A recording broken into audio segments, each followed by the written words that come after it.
If you want to go on some kind of different and exciting bird hunt, duck hunt, Ramsey Russell, getducks.com is your man. Ramsey convinces me that we ought to go to Peru. I never even heard of anybody going to Peru going duck hunting, but he claims he got the highest concentration of cinnamon teal in the world. So I said, okay, I'm game for that. I look on the internet like I usually do, and it looks like a desert to me. Nevertheless, I've already promised Ramsey, he's conned me into it, we're going to Peru. Found some really great duck hunting down in Peru, and I knew old Demon over at Mojo Outdoors would be excited to film it if I could just convince him into coming down there. And all it took was saying, world's highest volume cinnamon teal duck hunt, and I had him. So let's go to Peru.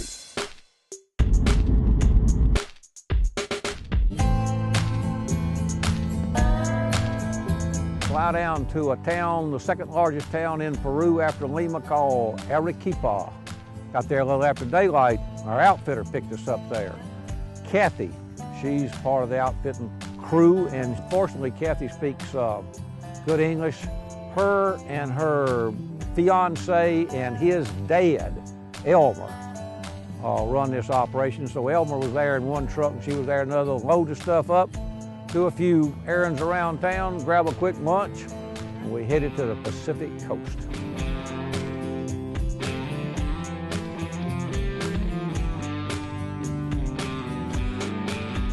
3.5, 4.5 hours, something like that, to the coast. It tells us we're going along there.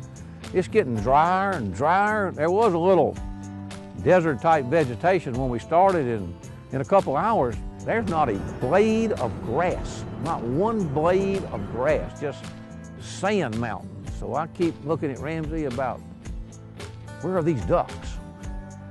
In about 4.5 hours from we leave Arequipa, we come on top of this mountain, and there's the Pacific Ocean right down there. Still not a blade of grass.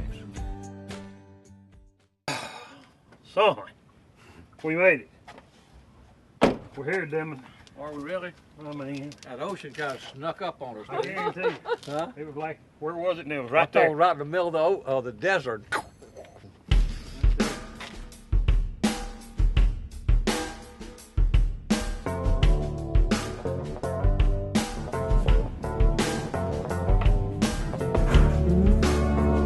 The only duck that could be where we are is a sand duck. It couldn't be any other kind of duck.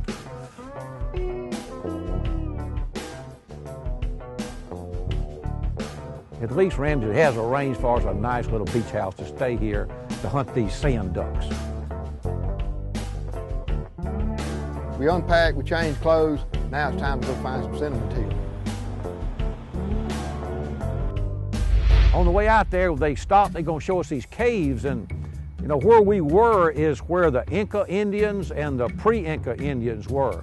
They had big old caves in the side of the mountain where they stored grain, so obviously they grew a lot of grain, probably, you know, no doubt down in this river valley, same place we're gonna hunt these ducks at. But you know, the interesting thing about it, you walk around these caves, there would be some bones in there, and they start telling us that these are human bones. Kathy here is the tour guide, the duck guide, what else? What else? Tell us what these are Inca caves, huh? From the Inca Indians. Inca caves, yes. Yeah. And then they buried people here. Yes, yes. Later We can see the hole over there. Yeah. Yeah, and the bones in the entrance is some human bones. Yeah. Yeah, yeah. Because the people thought that anciently you were buried with your gold. With your gold, values, huh? your jewels. Really? That's why the people in here think that. And your government doesn't care anything about coming and preserving this. They just leave it here like this, huh? Yes. No. Yes. Back in the States, this would be some national monument or something. Yeah. But not in here now. Most of the people in here do that. Start digging in the earth, but for getting money, because you saw Kamana is not so poor. Yeah, very poor. Yeah. Some parts are very poor people. Well, it's interesting. It's beautiful. It's obviously very historic. You know, very significant. But there's no ducks in here. No. Let's go find a duck. Okay. All right. Let's go.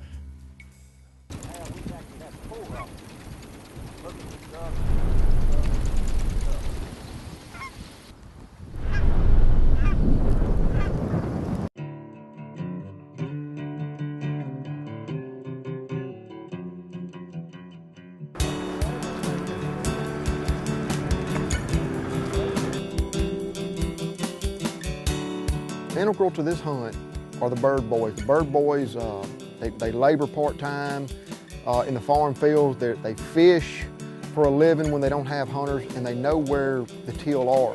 These boys are out there all the time. They know just where to look to find the concentrations of cinnamon teal.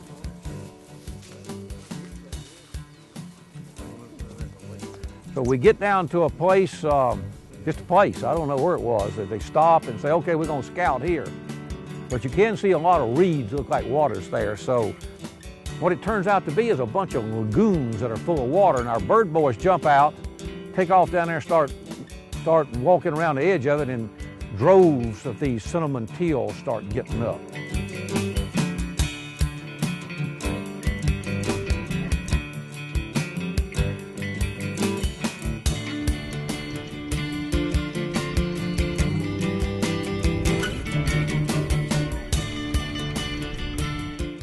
Go to two places. One's a lagoon on the Pacific Ocean, one's a lagoon in between two rice fields, but there's a problem. There's cinnamon teal in both places. Where we're gonna hunt the following day. Flip a coin, we decided to go to one over the other. We ended up hunting both while we were there, but it was really a tough call on where we wanted to film the first morning show.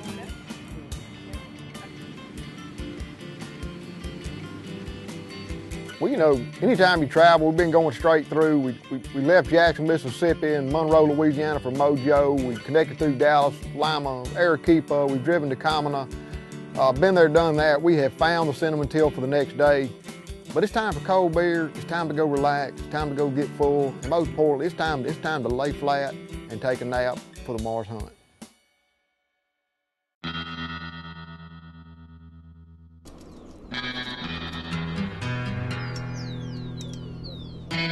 You don't always just know what to take. Well, Ramsey kept saying we're gonna hunt in these rice fields.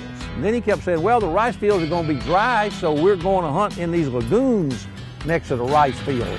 So he kept saying, bring some Mojo floaters. You know those floaters we got, those big plastic rings that float on the top thing? But they are the hardest thing to pack that you can imagine when you gotta get on an international flight and go to another hemisphere. I can put these little teal decoys in here. I can pack 4 or 5 of them in my luggage. I can get some extension poles and we'll be fixed up. And he said, okay, okay.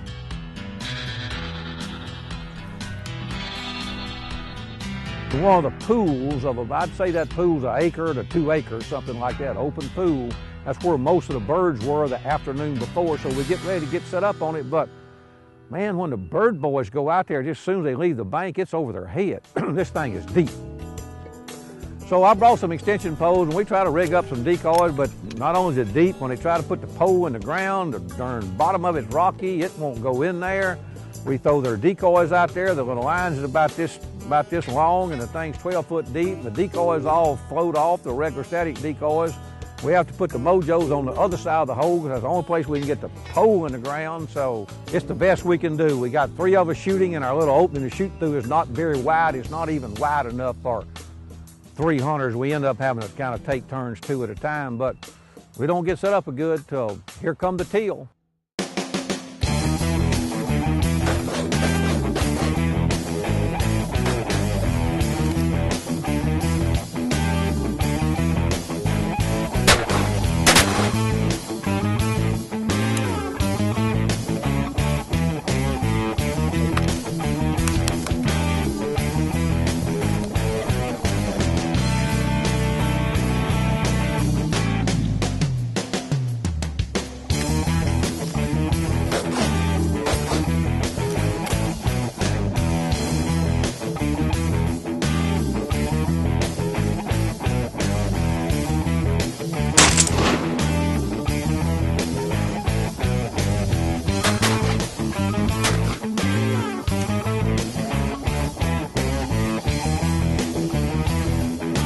You know, in the States, if it's the early teal season, we can kill 4.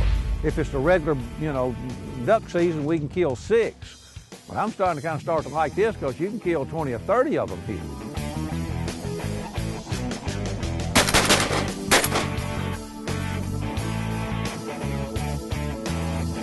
Here we go right here.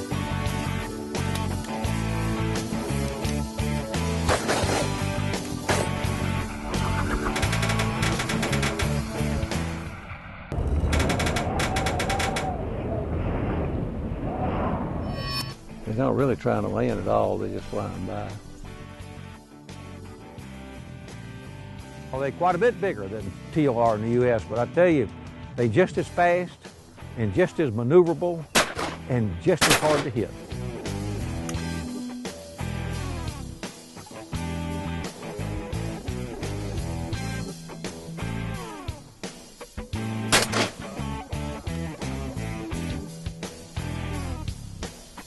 An interesting thing they told us is that we three were probably the only 3 duck hunters in the whole country of Peru. That was a big flock of them right there at 2 o'clock coming this way.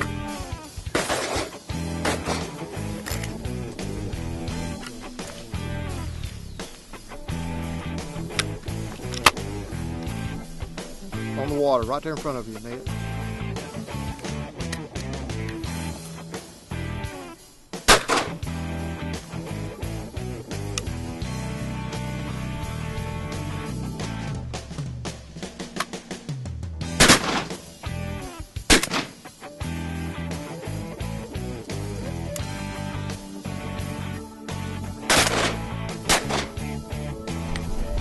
Second shot I shoot behind because I'm running into these reeds and I just stopped and why would I go ahead and shoot? Pretty stupid. I went about 8 days one time without a bath and had to get on a plane and fly home. I couldn't smell a thing. Oh my word. Everybody just stuck their face in a magazine. Oh.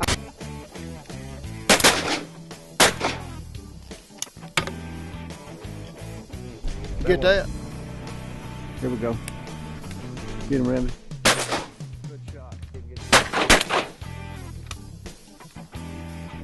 Daddy on roll. Roll on, big boy. Roll on. 2 birds in a row. Yeah. That's a roll. You get a close up of that, Nate? Huh? I never even noticed them ports up here. I put that Mojo sticker on the top of them. Wiped it off for me. We specialize in decoys, not guns. The first morning turned out great. Cinnamon till galore. The plan comes together just right, except for one thing. I can't help but wonder how good it would be if we had floating decoys. The poles didn't work. I told Terry the poles wouldn't work. Hey, Denman, bring floating decoys next time. You know, I hate to take over another man's hunt, but Mike Morgan and myself were duck hunting when Ramsey was a baby. And so one of these bird boys has got a little inner tube there, you know, like a little trailer tire inner tube about this big around, that he just kind of uses to hold on to because the water's over their head and float stuff out there. And so, you know, we got a plan going. We need a floater Mojo. We got a floater, we got an inner tube. We got to figure out how to connect them together some kind of way. So we're working on a plan. The hunt's over with. We're gonna go to town. We're gonna get some food. So we're gonna stop in town and buy us some supplies and build a Mojo floater Peruvian style. See, merchant. Watermelon. Damn, boy. I wonder if they're good. I don't know. They look good. They sure do. ¿A cómo está? Pero dile a cómo está.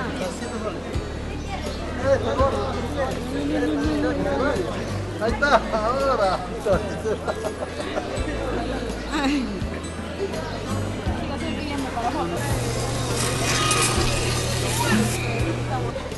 Las patitas muy ricas. ¿Dónde son? Oh, adiós.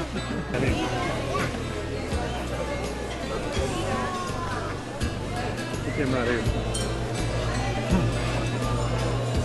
Hold on. Well, we're down here in Peru and we're at the local fish market, meat market, produce market. No refrigeration or anything. This stuff moves in and out so fast they really don't need it. We got crabs, we got all kind of fish. We got mahi right back here, dolphin, chicken dolphin. We got the chickens over here with their feet still on. This whole thing is just, it's a whole different experience. Come here, Randy. Fresh market. You talking, yeah. He's talking about fresh. It's about as fresh as it gets. Like no refrigeration, so you can't have, you can't stay here for a week. Buy fresh and eat fresh. I mean, it was probably caught last night, this morning, and it's going out of here today. Yeah, it's something else. It is. That's it. We better get back out there and see if we got a ride. Yeah, that's right. Hey, I'll go run over there. This guy trying to swap T-shirts with me. The guy sitting at the table, see him laughing over there.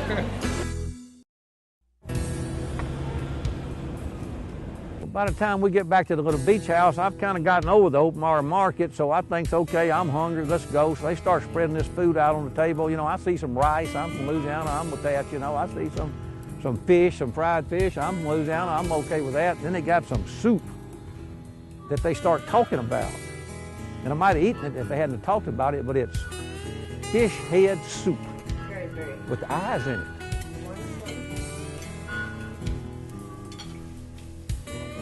The guy from Mississippi can eat frog legs. I can eat fish head stew.